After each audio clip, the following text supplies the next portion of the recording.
জুমলার কোনো সাইটে অ্যাডমিনিস্ট্রেটর ব্যাকএন্ডে প্রবেশ করার জন্য অ্যাড্রেস বারে ওয়েবসাইটের নাম লিখে এর পাশে স্ল্যাশ চিহ্ন দিয়ে অ্যাডমিনিস্ট্রেটর লিখতে হয়।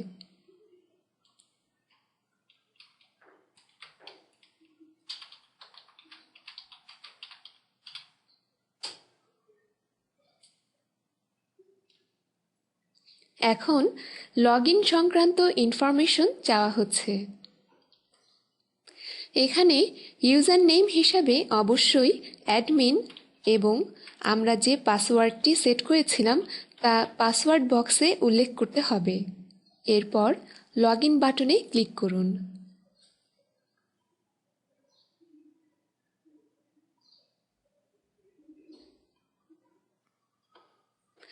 আপনারা এখানে অ্যাডমিনিস্ট্রেটিভ প্যানেল দেখতে পাচ্ছেন। অ্যাডমিনিস্ট্রেটিভ কাজকর্ম করার জন্য যা কিছু প্রয়োজন তার সব কিছুই এই প্যানেলটিতে রয়েছে। আপনারা এখানে দেখতে পাচ্ছেন অ্যাড নিউ আর্টিকেল নামে একটি কন্ট্রোল আছে, যার দ্বারা আমরা নতুন কোনো আর্টিকেল শুরু করতে পারি। এখানে আপনারা মিডিয়া ম্যানেজার দেখতে পাচ্ছেন, পাশাপাশি ইউজার ম্যানেজার, ল্যাঙ্গুয়েজ ম্যানেজারও রয়েছে। এছাড়াও এক্সটেনশনস মেনুতে ইনস্টল, আনইনস্টল, টেমপ্লেট ম্যানেজার সহ আরও নানা ধরনের কন্ট্রোলিং ফিচার আপনারা দেখতে পাচ্ছেন। আমরা পরবর্তী লেসনগুলোতে কিভাবে এই কন্ট্রোলগুলোকে ব্যবহার করে দারুণ দারুণ সব কাজ করা যায় তা জানতে পারব।